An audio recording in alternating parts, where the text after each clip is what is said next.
17 minutes before walking down the aisle, Savannah received a notification that shattered everything, not from her groom but from the bank. Her wedding fund account? Drained. Balance, $61.18. And who emptied it? Her own parents. This isn't just a story about betrayal on her wedding day. This is the journey of a daughter who chose dignity over devastation and turned her deepest wound into the beginning of her freedom. Stay with us to the end, because sometimes the story that breaks you is the one that finally sets you free. 10:43 a.m. Wisteria Chapel, Austin, Texas. The bridal suite buzzed with nervous laughter and soft music. Savannah Moore, 29, stood in front of the mirror in her ivory gown, tailored silk, delicate lace trailing down her back. Her best friend and maid of honor, Riley, fussed with the veil, adjusting each pearl pin with care. Everything had been planned to perfection. Until Savannah's phone lit up. Transaction declined. Insufficient funds. She blinked. It must be a mistake. Then another buzz. Payment failed. Floral arrangement. And another. Final invoice. Clay and Iris photography. Declined. Her chest tightened. Savannah set her bouquet down, picked up the phone, and opened her banking app. The number stared back at her. $61.18. No, no, no, no. She'd been saving for 5 years. 5 years of skipped vacations, freelance work late into the night, and living on microwavable meals just for this day, for her day. The wedding account. The one she'd built and protected. The one she'd foolishly added her parents to after they insisted it would be smart, just in case something happened. Savannah's hands shook as the phone rang in her palm. Mom. She let it ring twice before answering. Savvy, her mother's voice was syrupy. Sweetheart, don't panic. We just had a little hiccup. What did you do? Savannah whispered. Your father and I needed to move some money temporarily. It's nothing permanent.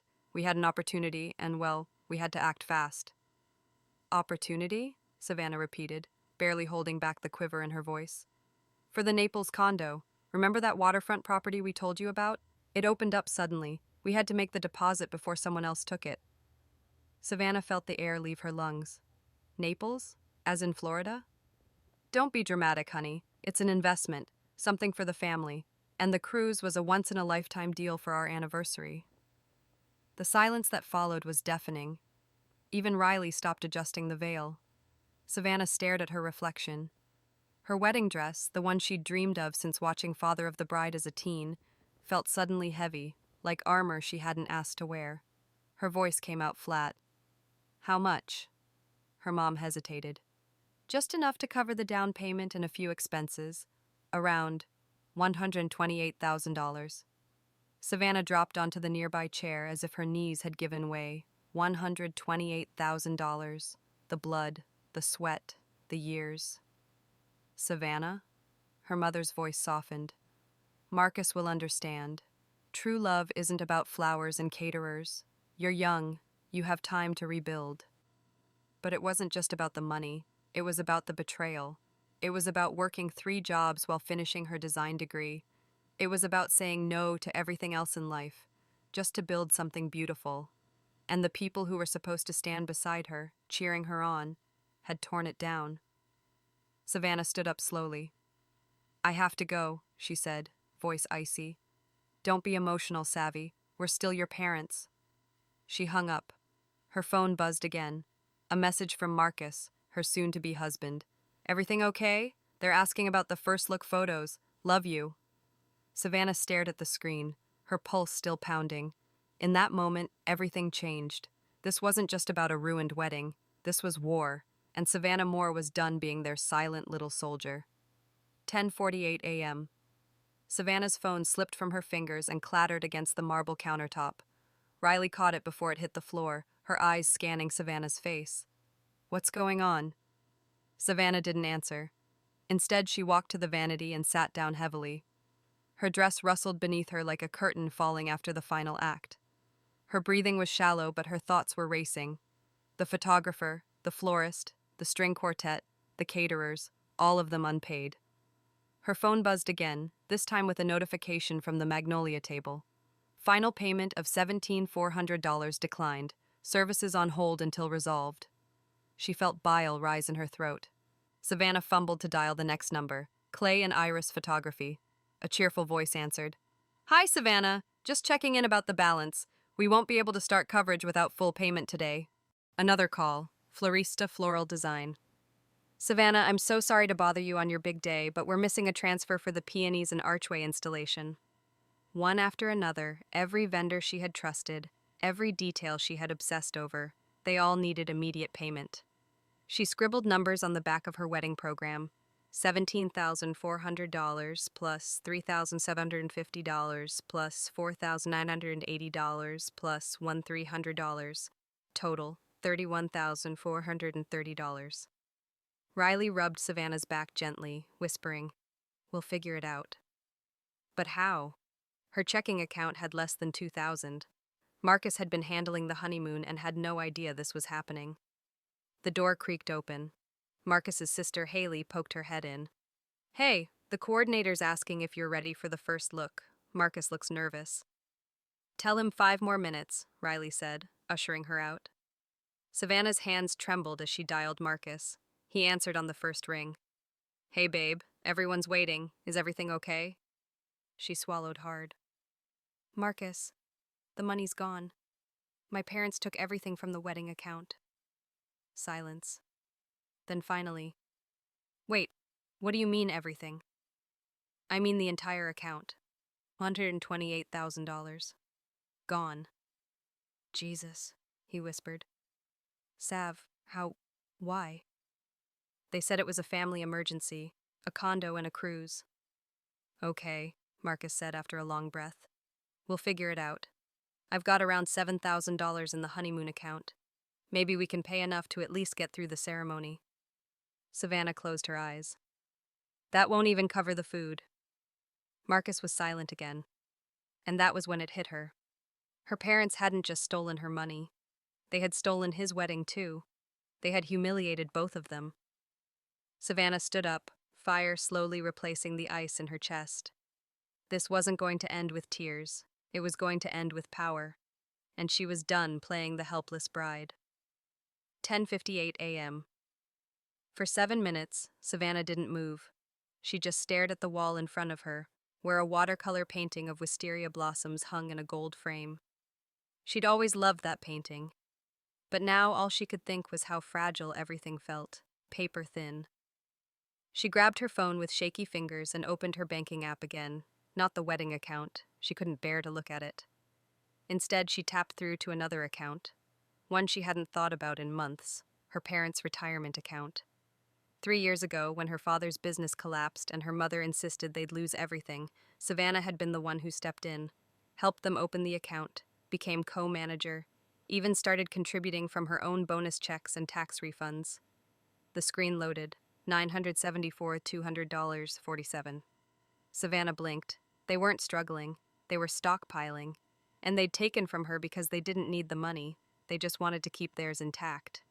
She stared at the transfer option. Co-manager, full access. Her heart was pounding again, but not from panic, from focus. Sav? Riley asked gently, returning with a bottle of water. What are you doing? Savannah looked up, her voice calmer than it had been all morning.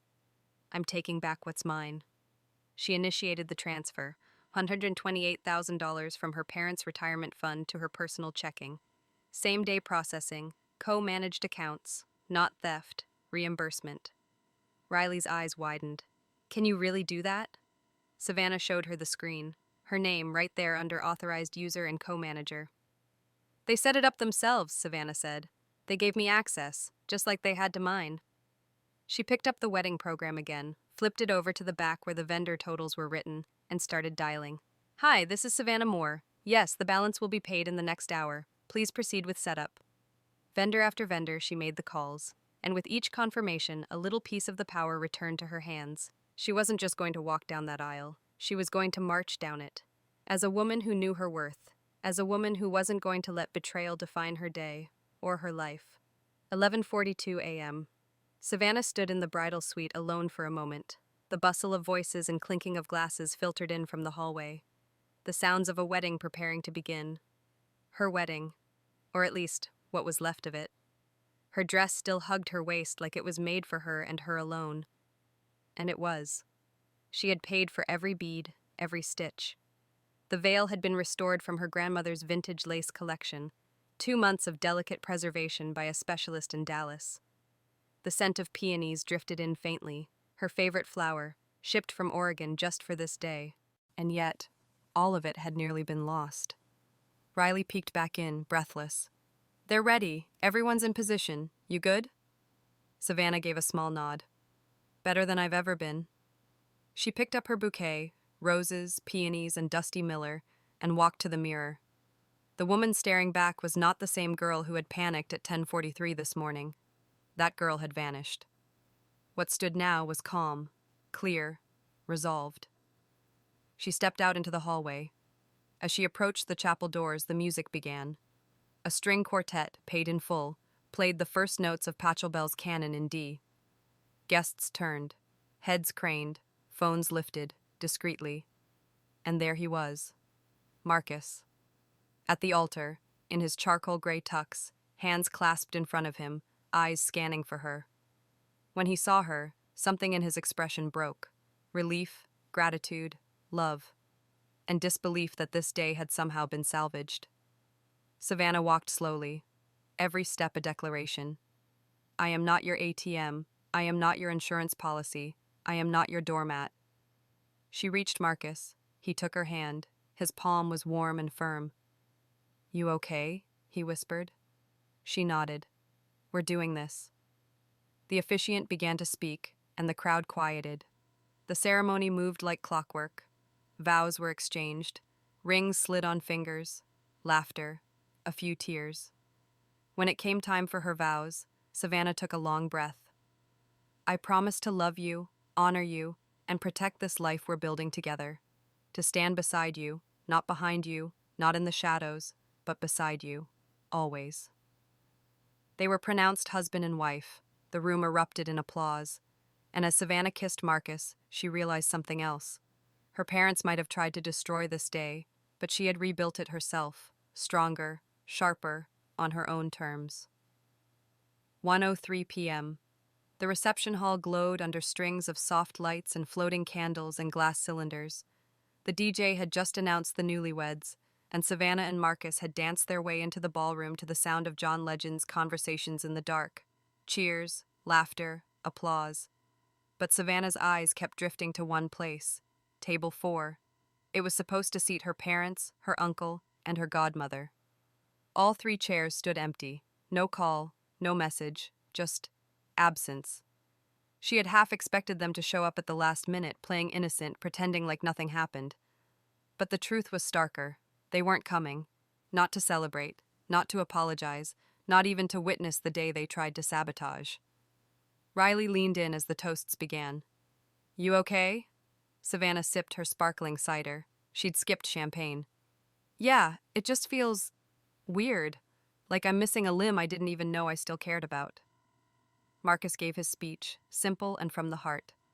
Then Riley took the mic and lit the room with a fierce, funny, loyal tribute to Savannah. Guests laughed, teared up, clapped, and when the mic passed to Savannah, she stood, dress flowing like moonlight behind her. She didn't have notes. She didn't need them. "I want to thank every person in this room," she began, voice steady. "Not just for being here today, but for being the kind of people who believe in others, who show up, who give love without taking power." She paused.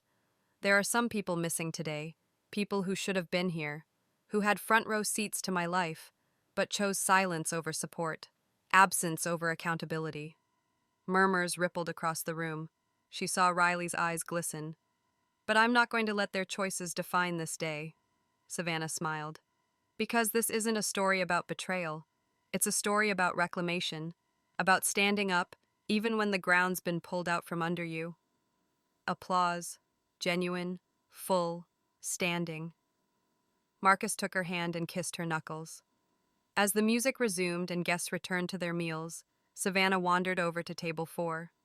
She stood for a moment, then gently pulled the floral centerpiece closer, rearranged a few peonies, smoothed a napkin, and then she did something no one saw coming.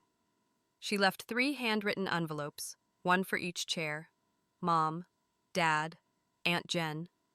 Inside, no accusations, no lectures, just a single sentence. When you're ready to talk with truth, I'll be ready to listen. No signature, no return address. Savannah walked away, not bitter, not broken, but clear, because she wasn't seeking revenge anymore. She was seeking peace, and she finally knew it didn't come from others. It came from choosing herself. 8:17 p.m. The newlyweds had just finished their final dance. The candles were flickering lower, the kids had kicked off their shoes, and the photo booth was overflowing with printouts and crooked paper crowns. Savannah stood alone on the balcony just outside the ballroom, the night air crisp against her skin. Her heels dangled from her fingers, and her veil had long since been tucked away. For the first time in days, maybe weeks, her body felt still, grounded. She looked up at the Texas stars. Then her phone rang. Mom. For a moment she didn't move, just stared at the name as if it were in a language she had once known but no longer understood. Riley pushed open the door behind her. Everything okay? Savannah didn't look away from the screen. It's her. Riley stepped back quietly. You don't have to answer, not tonight. But Savannah's fingers were already moving. She pressed accept. Savvy, her mother said immediately, her voice trembling. Sweetheart, I know I don't deserve you answering. I needed to say something. Savannah stayed silent. I was wrong. We were wrong. Your father and I. We thought we were doing something smart, something that would help everyone long term, but it wasn't our money to touch, and it sure as hell wasn't our day to ruin. The line crackled with static and raw emotion. Savannah closed her eyes. Do you know what hurt the most? Her mother didn't answer. It wasn't just the money. It was that I gave you my trust, and you treated it like an account you could empty whenever you felt like it. A pause.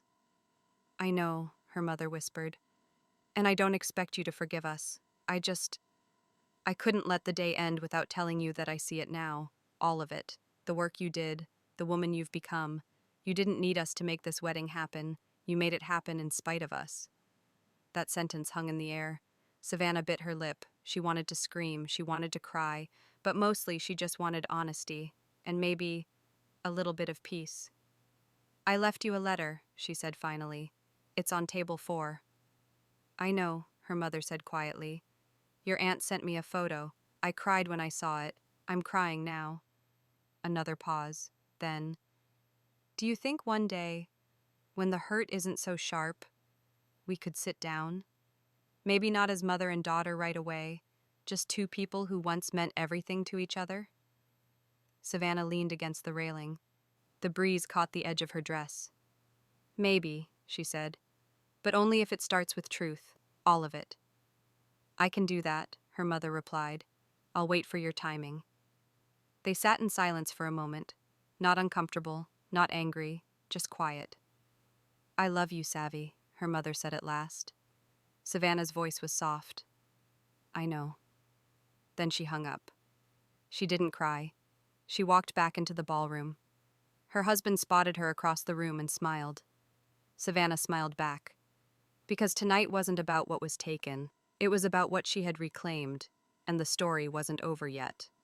7:42 a.m. The sun filtered gently through the gauzy curtains of the hotel suite.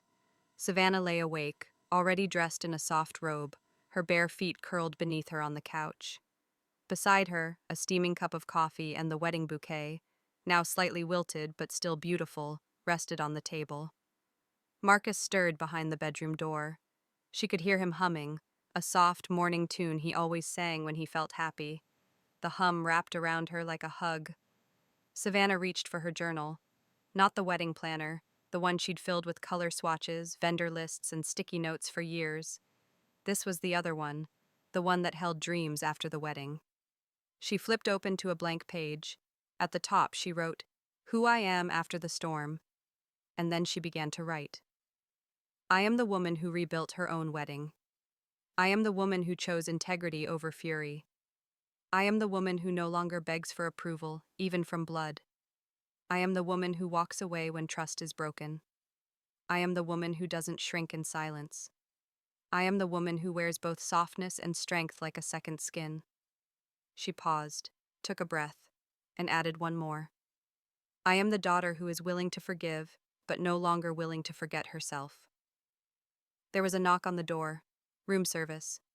Marcus opened it and wheeled in a tray stacked with pancakes, fruit, and fresh squeezed orange juice. He grinned. You didn't think I'd let our honeymoon start without breakfast in bed, did you? Savannah smiled and walked over. This is perfect. They sat on the bed, legs tangled, syrup dripping between bites, laughing about the cake mishap. The florist had delivered lilies instead of roses, but no one had noticed. And the random cousin who tried to take over the mic during speeches. Marcus leaned in, serious now. You were incredible yesterday.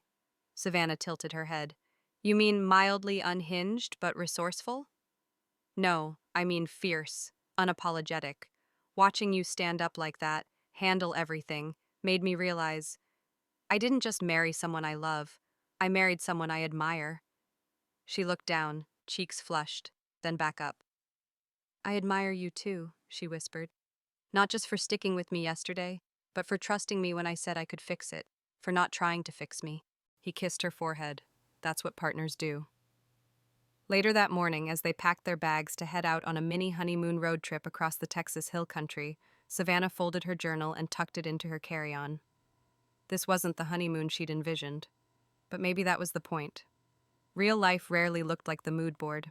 Sometimes it looked better, because when the flowers fade and the lace is boxed away, what's left is this: someone to hold your hand, not just at the altar, but in the storm, and someone who lets you be the kind of woman who holds her own hand first. 6 months later. Spring had returned to Austin. Wildflowers spilled onto sidewalks, and the air carried that familiar hum of new beginnings. Savannah sat at a cafe she used to frequent in grad school, quiet, tucked away, and always playing vintage jazz. She wasn't here for nostalgia. She was here to write a letter, not to send it, just to release it. Dear Mom and Dad, I used to think forgiveness was something I owed you, that healing meant inviting you back in, as though nothing happened. But I've learned something these past months. Forgiveness isn't a welcome mat. It's a boundary. It's a way of closing a door with grace and not locking it in rage. You taught me many things growing up, but the most powerful thing you ever taught me was through your mistake. You taught me that trust is sacred. You taught me that silence is not love. And above all, you taught me that sometimes the only way to protect what we've built is to walk away from the people who helped us build it. I hope you're well. I truly do. But I'm not writing this for you. I'm writing it for me, because I'm finally free. Savannah folded the letter. She didn't seal it. She didn't even write their names on the envelope. She just walked outside, stepped into the breeze, and dropped it in the river. It floated like a leaf, then vanished. That evening, Savannah returned home to the apartment she now shared with Marcus. Their walls were lined with photos, none of them posed, all candid, all honest. A new couch sat in the living room. A "We built this together" plaque hung above the entryway. As she curled up on the couch with Marcus and their adopted dog, yes, they'd finally done it, Savannah felt something settle in her bones. Not closure, but peace. The kind that doesn't need approval, the kind that doesn't chase validation, the kind that stands tall, even when family sits small. Marcus wrapped his arm around her. You think they'll ever come around? Savannah thought for a moment. I don't know, she said honestly, but I'm not waiting anymore. And she meant it, because sometimes the most powerful thing a daughter can do is not yell or beg or explain. It's to live, boldly, freely, without permission. And in doing so, she writes a new story, one where the girl no longer stands at the altar waiting for others to show up. She builds the altar herself, and then walks forward, crowned in her own worth. Sometimes the deepest cuts come from those we love most. But Savannah showed us, you don't have to scream to reclaim your power. You don't need revenge. You just need to rise, on your own terms. She didn't need a fairy tale wedding. She needed the truth. And she got something even better, a life built with clarity, courage, and quiet strength. If this story resonated with you, or reminded you of your own, share it in the comments below. And don't forget to like, share, and hit subscribe for more powerful stories just like this. Because sometimes, one story is all it takes to heal what you thought was unfixable.